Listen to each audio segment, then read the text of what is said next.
Hello guys, welcome back to सरकारी नौकरी वाले बाबा। I am Dhananjay. ESIC UDC की सैलरी स्लिप का आप में से बहुत से ऐसे स्टूडेंट हैं जो इंतज़ार कर रहे थे बेसब्री से, और कहीं ना कहीं आप में से जितने भी स्टूडेंट यूडीसी की पोस्ट के लिए अप्लाई अगर करना चाहते हो तो आपके लिए मैंने यहाँ पर प्रमोशन का ऑलरेडी वीडियो डाल दिया है, प्रीवियस ईयर के भी पेपर का वीडियो डाल दिया है और सैलरी का भी वीडियो आपका आ चुका है। अब ऐसे में आपके अंदर अभी भी अगर मोटिवेशन नहीं आ रहा है तो इसका मतलब कि आप अभी भी सीरियस नहीं हैं। आप खुद एक बात सोचिए कि अगर आपके हाथ में एक महीने में इतनी सैलरी आएगी, आप क्या कर सकते हो, क्या क्या एक्सप्लोर कर सकते हो, घूम सकते हो, बहुत सारी ऐसी चीज़ कर सकते हो। और ये तभी होगा जब आप यूडीसी की प्रिपरेशन आप एकदम स्ट्रांगली, एकदम फर्म माइंड से होके आप करोगे। ठीक है, तो आज उसी मोटिवेशन को मैं आगे बढ़ाते हुए मैं आपके लिए सैलरी स्लिप में आपको दिखाऊंगा कि आपको कौन कौन से अलाउंस मिलते हैं, आपको इन हैंड सैलरी कितनी मिलती है। आप जानकर एकदम खुश हो जाओगे, आप समझ लो, मतलब ज़बरदस्त सैलरी रहती है यूडीसी में। ठीक है, तो सबसे पहले मैं बता दूं आपको कि यहाँ पर मैं आपको सबसे पहले अलाउंस में बताऊंगा। ठीक है, फिर इसके बाद मैं डिडक्शंस बताऊंगा कि क्या क्या डिडक्शंस होते हैं। उसके बाद मैं आपको इन हैंड सैलरी में बताऊं कि आपकी इन हैंड सैलरी क्या रहती है। ठीक है, इसके साथ ही साथ एडिशनल कुछ और अलग से भी स्पेशल अलाउंस मिलते हैं, उसके बारे में भी मैं आपको बताऊंगा। सो मेक श्योर वीडियो बहुत ही इंटरेस्टिंग होने वाला है, तो इस वीडियो को पूरा और ध्यान से देखें। बीच बीच में मैं कुछ एडिशनल चीज़ें बताता हूँ जो आपके लिए बहुत ज़्यादा इंपॉर्टेंट रहती हैं। सो मेक श्योर चैनल को सब्सक्राइब जरूर करें, वीडियो को लाइक करें। वीडियो को आप लोग लाइक नहीं करते हो, लाइक जरूर किया करिए, और ज़्यादा से ज़्यादा इस वीडियो को अपने ग्रुप्स, अपने फ्रेंड्स में शेयर करें। ठीक है, चलते हम सीधा सबसे पहले अपने सैलरी स्लिप की तरफ, और मैं आपको दिखाता हूँ कि सैलरी स्लिप जो है वो किस तरीके की होती है।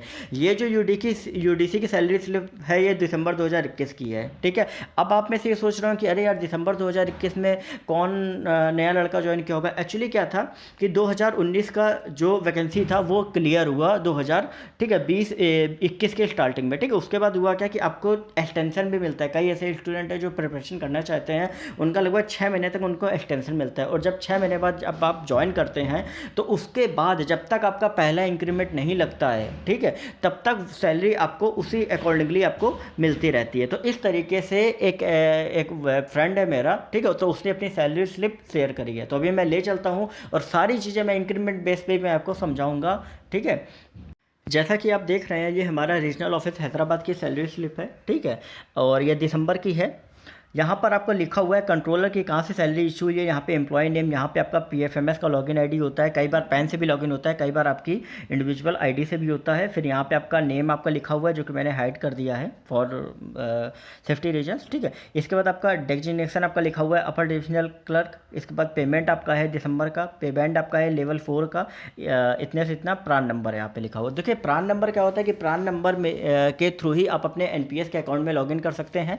ठीक है, जब भी आप ज्वाइन करने जाए उसके नेक्स्ट डे ही आप अपना प्रान कार्ड जो है वो बनवा ले जाके, उसके लिए आपको फॉर्म भरना होता है। अपने अकाउंट सेक्शन में जाके आप जाओगे तो फॉर्म दिया जाएगा, उसका फॉर्म भर के 15 से 20 दिन में आपके यहाँ कार्ड आ जाता है, जिसकी जेरोक्स जो होती है वो आपके सैलरी का जो पीएफएमएस होता है वहाँ पे लग जाती है। ठीक है, तो वहाँ पे पड़ जाता है, जिसके थ्रू आपका एनपीएस जो होता है वो उसी में हर मंथ डिडक्ट होता रहता है, और उसी में गवर्नमेंट का कॉन्ट्रीब्यूशन भी जो होता है जो रहता है। देखिए आपका क्या रहता है, बेसिक प्लस डीए का 10% होता है, गवर्नमेंट का कितना होता है, जितना अमाउंट होता है उसी का एडिशनली 114, मतलब 14%, मतलब वो और 114% एक तरीके से कह सकती हो। ठीक है, तो इतना आपका कंट्रीब्यूशन जो होता है वो गवर्नमेंट आपको देती है। ठीक है, अब इसके बाद हम नेक्स्ट आगे चलेंगे।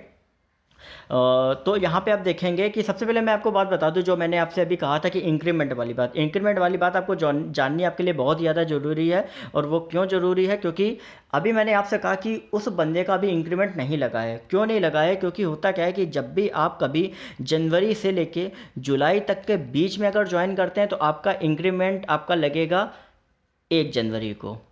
ठीक है, और जब आप ज्वाइन करते हैं, एक सेकेंड, जब आप ज्वाइन करते हैं जुलाई से दिसंबर के बीच, ठीक है, तो आपका इंक्रीमेंट कब लगता है, नेक्स्ट 1 जुलाई को।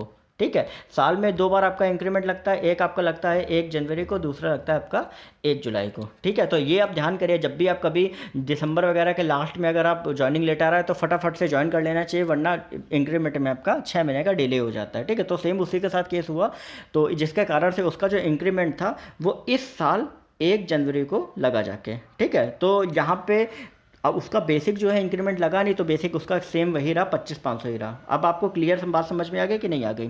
ठीक है। अब यहाँ पे हम बात करते हैं अलाउंस की कि क्या क्या उसको अलाउंस अभी मिल रहे हैं। तो यहाँ पे आपका बेसिक अब उसका है 25,500। डीए की अगर हम बात करें तो डीए आपका 31% अभी चल रहा है, जनवरी 2021 तक रहा है, वो आपका 7905। एचआरए आपका 6885 क्योंकि वो एक्स सिटी में रह रहा है। अगर यहाँ हम बात करें कि वाई सिटी होता तो 18% हो जाता है, जेड सिटी होता तो आपका 9% हो जाता। ठीक है, तो इस तरीके से आपका एचआरए जो होता है वो आपका वेरी करता रहता है। ठीक है, तो एक्स सिटी में वो है, तो एक्स सिटी के हिसाब से उसका एचआरए कितना हो गया जाके 6885। टीपीटी अलाउंस की बात करें, टीपीटी आपका होता है ट्रांसपोर्ट अलाउंस, मतलब आप अपने ऑफिस से अपने घर के बीच जो ट्रैवल करते हो उसका गवर्नमेंट मंथली आपको अलाउंस देती है। ठीक है, अब इसमें क्या रहता है ट्रांसपोर्ट में, इसमें भी एक्स वाई जेड में बाइफरकेशन होता है। एक्स का क्या रहता है 3600 रुपये plus D A on T A, Y और जेड का सेम रहता है 1800 plus D A on T A. ठीक है, बात समझ गए आप मेरी। अब इसके बाद नेक्स्ट जो आपका जितने भी अलाउंस हो गए वो सब आपको दिखा दिया मैंने। उसके बाद जो आपकी सैलरी बनती है वो हमारी कौन सी बनती है, ग्रॉस सैलरी बनती है। और आपकी ग्रॉस सैलरी अभी आपको क्या दिख रही है 44,408। अगर कोई आपसे पूछे कि आपकी सैलरी क्या है तो आप क्या बताओगे 44,408। अगर कोई पूछे इन हैंड सैलरी आपके क्या बताओगे, तो इन हैंड सैलरी अभी मैं बताऊंगा कि क्या आपको बतानी है। ठीक है, तो ये आपको चीज़ें क्लियर में आ गई कि आपकी ग्रॉस सैलरी कितनी है, अलाउंस कितने मिल गए। अब यहाँ पे एक एडिशन और मैं करता हूँ। होता क्या है कि मान लो कि अगर आपकी पोस्टिंग अंडमान निकोबार में है या लक्षद्वीप में, आपको कॉमन सी बात है ये भी आपके संघ शासित है तो कहीं ना कहीं पोस्टिंग रहती ही है। ठीक है, तो इन जगह पे आपकी जितनी भी पोस्टिंग रहती है वहाँ पे आपको एक स्पेशल अलाउंस मिलता है, जो कि क्या रहता है कि बेसिक का एक्स्ट्रा 10%, मतलब बेसिक आपका 25,500 है तो इसमें 10% आप निकाल दीजिए तो कितना हो गया 2550 रुपये। उन जगहों पे अलग से स्पेशल अलाउंस मिलता है क्योंकि आपको ट्रैवलिंग वगैरह में जिससे जो भी एडिशनल आपका एक्सपेंडिचर होता है वो आपका बैलेंस हो जाए। ठीक है, बाकी चीज़ें आपकी सैलरी जो मैंने बताई उसी अकॉर्डिंगली आपकी रहती है। इसी में आप 2,500 रुपये बढ़ा लीजिएगा तो बेसिक आपका 46,000 समथिंग कुछ हो जाएगा। अब हम बात करेंगे गवर्नमेंट कवरेज की। तो यहाँ पे मैं बता दूँ कि सबसे पहले से प्रोफेशनल टैक्स कटता है। मोस्टली स्टेट जो होते हैं सिर्फ जो संघ शासित प्रदेश है वहाँ पे नहीं लगता है, बाकी आपके 2-3 स्टेट्स ऐसे हैं जहाँ पे नहीं लगता है, बाकी हर स्टेट में प्रोफेशनल टैक्स लगता है। अब ये होता क्या है मैं बता दूँ आपको कि जब भी आप किसी दूसरे स्टेट में जॉब के लिए जाते हैं तो वो स्टेट आपके ऊपर इम्पोज करता है। ठीक है, तो वो आपका साल का 2500 होता है, हर महीने 200 करके कटता है, फेब में आपका 300 रुपये आपका कट जाता है, तो ऐसे करके हो जाता है। ठीक है, अब हम नेक्स्ट बात करेंगे। दूसरा हमारा जो है CGEISS है। तो CGEISS के लिए क्या होता है आपका कि 30 रुपये आपका कटता है। ठीक है, अब इसके बाद क्या EMP Tier 1, ये आपका क्या होता है, ये आपका NPS का होता है। NPS का क्या हो गया 3340 रुपये आपका NPS का कट गया जाके। ठीक है, और किस तरीके से कटा, जो आपका बेसिक होता है उसमें आप बेसिक प्लस डीए जोड़ दीजिए 25,500 में, 25,500 में 7905 आप जोड़ोगे तो 33,400 आएगा, जिसका 10% 3340 रुपये आ गया। ठीक है, और सेम इसी का ही जो 3340 रुपये आया इसी का ही 114% जो होता है वो गवर्नमेंट जो होता है वो आपके अकाउंट में NPS वाले में डालता है। ठीक है, अब इसके बाद हम बात करते हैं कि भाई आपने देखा कि इसमें सर आपने CGHS का नहीं इसमें लिखा हुआ है। तो CGHS के लिए मैं बता दूं कि CGHS आपका तभी कटना स्टार्ट होता है जब आप CGHS हॉस्पिटल में जाके फॉर्म वगैरह कंप्लीट करके जब प्रोसीजर पूरा करते हैं और उसके बाद फिर आपका कार्ड आता है CGHS का। ठीक है, उसमें आपको दिखाना पड़ता है आपके ऊपर डिपेंडेंट इंडिपेंडेंट कौन है, उनका भी कार्ड बनता है। जब वो कार्ड आ जाता है उस जिस मंथ से आप अप्लाई करने के लिए कहते हैं उसी मंथ से ही आपका डिडक्ट होना चालू होता है। अगर मान लीजिए कि आपने अप्लाई करने के लिए नहीं कहा है तो CGHS कोई कंपलसरी नहीं रहता है कि नहीं आपका कटना ही कटना है। ठीक है, कई ऐसे स्टेट्स ऐसे हैं या कई ऐसे डिस्ट्रिक्ट्स हैं जहाँ पे क्या रहता है कि CGHS इम्पैनल्ड हॉस्पिटल नहीं रहते, जिनके कारण उनका CGHS जो है वो कटता नहीं है। तो ऐसा कोई ज़रूरी नहीं है, डिपेंड करता है आपके ऊपर। अगर आपने प्रोसीजर करवा लिया तो आपका डिडक्शन जो है वो आपका होता रहेगा। ठीक है, तो यहाँ पे अगर CGHS को हटा के अगर हम बात करें डिडक्शन 3570 रुपये आपका होता है। अब इसके बाद आती है कि आपको अकाउंट में कितनी सैलरी आपकी आएगी। तो भैया ग्रॉस सैलरी में नेट सैलरी कटा देंगे, मतलब ग्रॉस माइनस डिडक्शंस क्या गई नेट इनकम। ठीक है, आपको ध्यान होगा जब भी आपने इकोनॉमिक्स वगैरह पढ़ी होगी तो उसमें आता क्या है कि सकल राष्ट्रीय आय या नेट राष्ट्रीय आय क्या होता है। ठीक है, तो उसमें क्या होता है कि ग्रॉस में हम डिडक्शंस कर देते हैं। तो भाई 44,408 में 3570 घटा दो तो कितना आ गया 40,838 रुपये आपका इन हैंड सैलरी आ गई। और यही इन हैंड सैलरी है जो आपको बतानी है।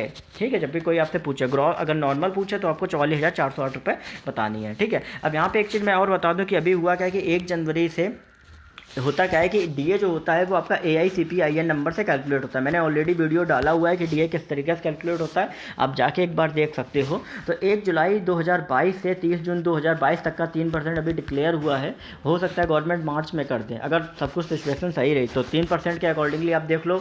तो बेसिक में अगर आप 3% कैलकुलेट करोगे, ठीक है, 25,500 रुपये अगर आपका दिया गया है, तो इसमें लगभग आपका 881 रुपये तक की आपकी सैलरी जो है वो आपकी बढ़ जाएगी। लगभग यहाँ पे 40,838 है, तो 41,600 समथिंग कुछ हो जाएगी। तो मेरे हिसाब से ये सैलरी आपके लिए बहुत ही सफिशियंट है। अभी तो आपको कुछ नहीं मिल रहा है, लेकिन जिस टाइम पे ये सैलरी क्रेडिट होना स्टार्ट हो गया, आप सोचो कि आप क्या कर सकते हो। मतलब आप खुद इमेजिन करो, और यही एक असल रास्ता होता है अपने आप को मोटिवेट करने का, एक प्रिपरेशन करने का, ठीक है। तो बस मैं यही कहना चाहूँगा कि ऐसे ही आप प्रिपरेशन करते रहिए, जुड़े रहिए हमारे साथ। मैं बहुत सी ऐसी इंटरेस्टिंग वीडियो आपके लिए लाता रहूँगा। सो मेक श्योर चैनल को सब्सक्राइब जरूर करें, और वीडियो को प्लीज़ लाइक कर दिया करिए, और बेल नोटिफिकेशन दबाना बिल्कुल भी मत भूलें। उससे आपको नेक्स्ट अपडेट्स आपको टाइम टू टाइम मिलते रहेगी। तो मिलते हैं आपको नेक्स्ट वीडियो में, तब तक के लिए गुड बाय। तैयारी करते रहिए, स्वस्थ रहिए।